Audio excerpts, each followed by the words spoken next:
Due to adult content, parental discretion is advised. To begin. Are you watching closely?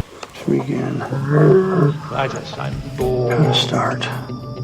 What plaything can you offer me today? Here's the deal. Just give me the facts. Just the facts. Only the facts. Breathe. Focus. Keep it simple. No doubt. Okay, welcome to Cock and Bull Minute, a Tristram Shandy story. A podcast in which, eventually, ostensibly, at some point, we will be talking about the 2005 film Tristram Shandy, a cock and bull story, 1 minute at a time. Good Lord, what is this story all about? Cock and a bull story. Here's your host, me, Robert Black. We're back with Niall McGowan. Hello, again. Hey. We talked a bit about SFW last time, and Batman, and a few other things. We still haven't talked much about Ruby Sparks. No. And this was the movie that got me to sign on. They're like, oh yeah, I want to talk about Ruby Sparks. Cause... Before we get to that, you were talking at the end of the last episode about like your Patreon stuff that you did for Batman, or Batminute. Oh yeah. And I realized I never even mention my Patreon on my shows anymore because I never figured out good things to put on there as extra, like extra content. I was like, if you want to give me $1, do it. I don't care, whatever. I'll take it. Maybe I shouldn't give this away because this might be like maybe you end up because you're there doing it already. But an idea I had for our Patreon next season, and it might never happen anyway. But because we'll be covering Batman and Robin at the minute, we're going through all of the Long Halloween chapter by chapter. So every month we have like an issue of that to review. But then after that runs out, like you could do the sequel to it, or I was thinking. Because Batman and Robin is one of the worst movies, regarded as one of the worst movies ever made, we could have the guests come on and bring what they think their worst movies, like not even good, bad movies, like things that genuinely annoyed them and made them actively angry. Yes. And then the Patreon would be every month, like we'll put a vote in the listener's cave, and then me and John will review that movie and see. I would like to offer up that you do Shark Exorcist. Shark Exorcist has that kind of thing, though, to me, where it's like, I like a movie that's just bad because of incompetence, and because they didn't... Most of that is incompetence. It is. The problem I have with Shark Exorcist is that last 20 minutes where the movie ended, and then you just get this director being a pervert, and I'm like, I feel weird now. So I'd worry if it went into that Sharknado territory of, like, I think they know it's bad. So they're just they're trying to kind of almost like get away with like we have an audience who will just watch any stupid crap we do. But I want it to be like genuinely like no, they were trying sincerely to make something, but it just went horribly wrong. Yeah, those can be more fun. I prefer when the filmmakers were trying and failed. Yeah, like Suburban Sasquatch is one of those. It's like, you know that there's commentary tracks and behind-the-scenes footage of the director talking about everything that went into the film. Yeah. How serious it was, and the movie's awful. That's even now, though, with, like...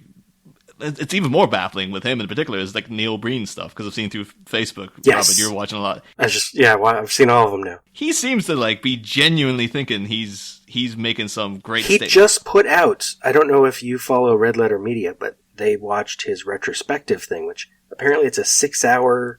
thing that he's selling for like $100 and some of him talking about filmmaking technique and choices he made going into films, and they're like, he doesn't realize his movies aren't good. Yeah, it's either that though, because he's obviously quite a wealthy guy, like much like Tommy Wiseau. He's an architect. Like he's obviously got business savvy. So is it all like maybe Neil Breen is the greatest genius and nobody realizes it because he's so convincingly magic. It'd be too good, because his manner of speaking, like even in behind the scenes footage compared to his acting, there's something wrong with him. I hate to say that. I mean, I know, I'm even worse about like Tommy Wiseau. I don't like to say there's something wrong with him because we know for a fact he was in a horrible car accident and had a head injury. And there could be something wrong with him.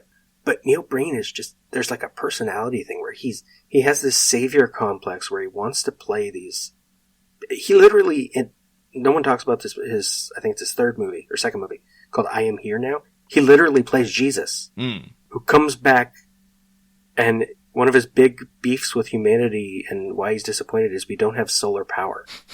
And it is such a bizarre idea. Like, he kills people because we have prostitution and don't have solar power. And, like, you can't play Jesus like that, dude. And then he basically plays a Jesus figure in his other movies, too. Yeah, yeah. He's always a savior who's killing bad politicians for the sake of everyone else. Which is fine in a movie, but you gotta play it differently. You don't play it like, oh, this is wonderful and I'm the savior of mankind. He does have, like, I don't think he has much of an acting range, though, so I think that might be the actual That's a limits big of problem it with it, yes. Or directing range when he had for his other actors, because they all shout their lines every time. His films are wonderful to watch, though. Oh, I've seen a couple of them. Like, they all kind of blur together for me, though, because of things like... Well, yes, the plots are the same. Yeah, it's like, oh, he's out in the desert for a bit, and then all of a sudden he's in front of a green screen where he's either behind, like, a news desk or in front of, like, a political podium where he just goes on a tirade. News desk is pass-through. Yeah. The podium is... what's the first? It's the one I thought was his first one. But then when I watched it, I'm like, this seems like a weird remake of Double Down, and then I found, or a prequel to Double Down, and I found out it came out later. Like, that's weird. Because in Double Down, he has flashbacks to, like, his wife who died from, like, drug problems. In this other movie, what is that one called? No, I can't remember. What, Faithful Findings? Is that one of them? Fateful Findings, yeah. His wife has a drug problem because he gets painkillers, and she starts taking his painkillers.